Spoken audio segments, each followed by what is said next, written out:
Okay, this is our video for Thursday, March 26. I have one last example of normal distribution and central limit theorem that I want to talk about. So this example is just going to be like one long example. This example is about standardized testing in schools. Let's just imagine it's a high school. So suppose that student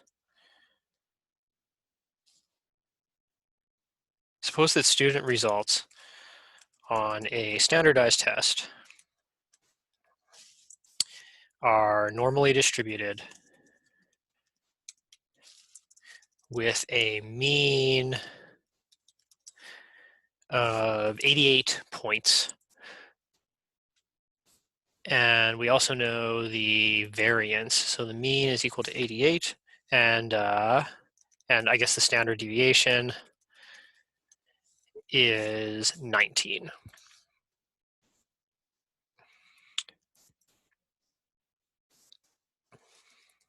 Okay, so this is the mean and standard deviation for all students taking this test. So some students get 88, some students get much higher, they score very high, and some students score very low.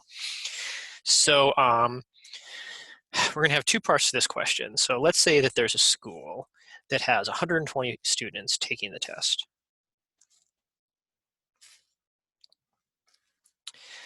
Let's find three things. First of all, the probability that the average student score is over 90.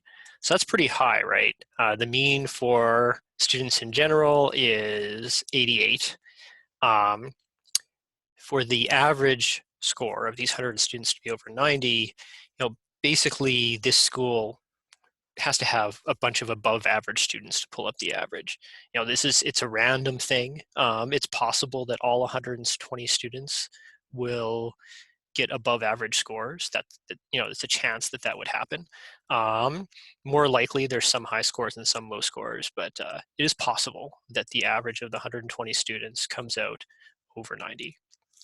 Second of all, let's find the probability that the average of the 120 students is under 86. And lastly, let's find a 90% interval that's symmetric about the average. And by that, I mean find an interval from 80, so it's a little bit under 88 to a little bit over 88, symmetric, so the amount where the range under 88 and over 88 are equal. So find interval so that the probability that we land in that interval, 88. And why 88? Because that is the mean. The probability that we land in that is 90%, so 0.9. Okay. So once we find that interval, there'll be like a 5% chance that we're higher than the top end of that range, the 5% that we're lower than the bottom end of that range, but 90% chance that we land somewhere in that range. It goes from below average to above average. Okay, so once we do all of that, we're going to repeat the whole thing.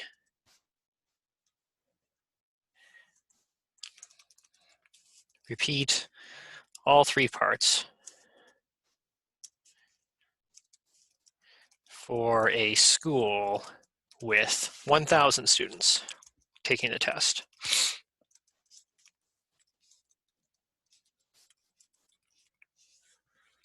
Okay, so that's the plan. We're going to figure out these three things and then do the whole thing over again for when there's 1,000 students. So before we flip over to Minitab, let's figure out the mean and the standard deviation that we're going to put into Minitab. So remember, we had this formula for the central limit theorem that if you are doing an average of a bunch of people, then the mean of the average is going to be the same as the mean of the individuals. So we are going to use the normal distribution to approximate where this average will end up. So the approximation will use a normal distribution with mean of 88 and the variance was a little bit more complicated. The variance of the average, remember variance is sigma squared, so whatever 19 squared is, and the variance of the average was sigma squared over n. So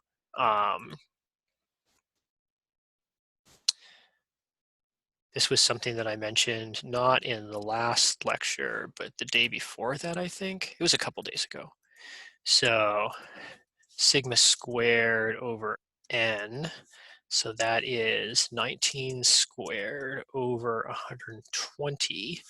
And according to my notes, here, let me just figure this out. So 19 squared over 120, that is 3.00083, 3.00, or 3.0083.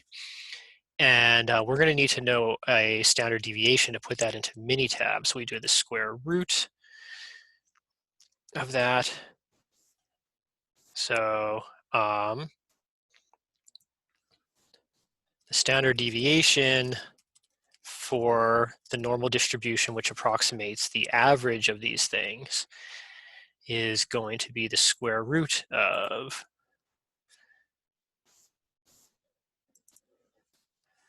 19 squared over 120, which is 1.7345.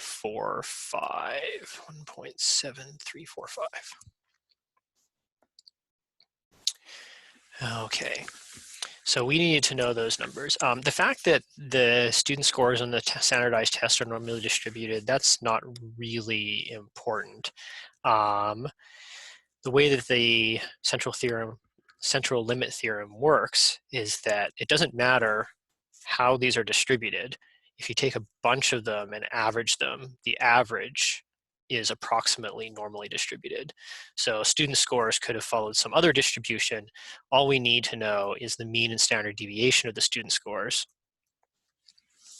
And then once they're all averaged, we know that the average is approximately a normal distribution with the same mean, and the standard deviation, like, well, the variance is the old variance divided by n. So the standard deviation has a square root of n in the denominator, I guess the square root of 120 down here. Okay, so I think I'll stop this video here to keep them short, and then we'll have the next video be over in Minitab.